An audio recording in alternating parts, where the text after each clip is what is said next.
Now that we have if statements and loops, the problems that we are going to tackle are going to get more complicated. Our function bodies are going to get longer as well, and are going to need some English explanation.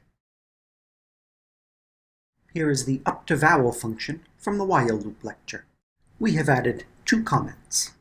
A comment begins with the number sign character, often called the hash character, and goes until the end of the line. Python ignores these characters. Their purpose is to document code, much like docstrings document functions. The first one describes the variables that are used in this function. Notice how it links together before vowel, s, and I.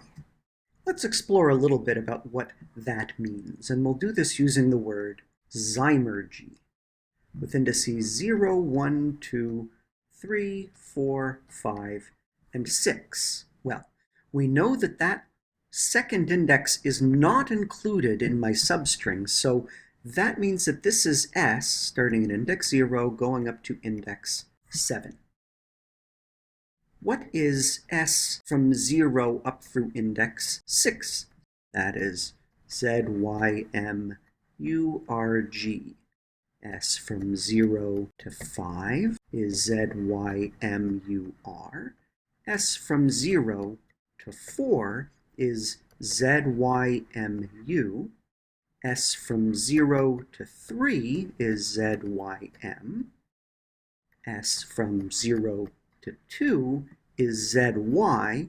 S from 0 to 1 is z. And here's the fun bit.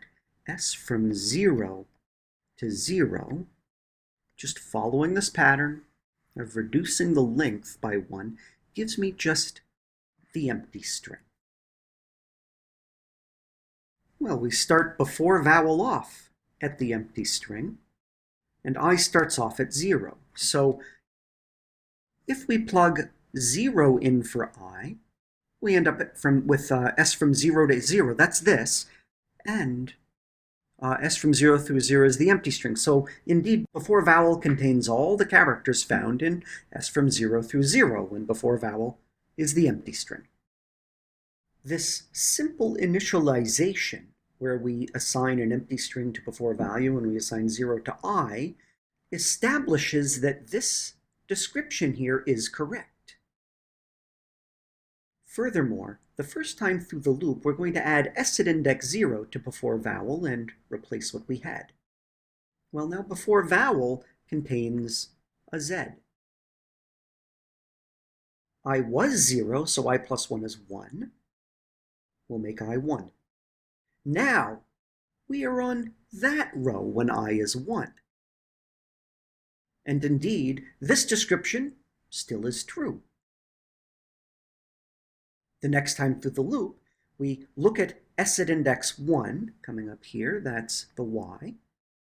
We take the y and we tack it onto the end of before vowel, and then we increment I. I is now 2, so s from 0 through 2 is indeed what we have saved inside before vowel. Maintaining this sort of relationship between variables is a bit of a tricky business, but it really helps to understand what's going on inside this loop. Coming up with these relationships in the first place is also challenging, but with practice you'll get better and better. Whenever you write a loop, there's going to be a relationship between your variables. Try and figure out what that relationship is, and you'll have an easier time writing your loop body. Also, once you figure out that relationship, write it down, put it in a comment, so that you don't have to figure it out again the next time you read the code. This second comment, accumulate the non-vowels at the beginning of the string, describes what the loop does. Much like docstrings don't say how functions work, this comment does not say how this loop gets the job done. It just describes the effect. Comments are intended for programmers, and so they don't need to describe how the loop does its job.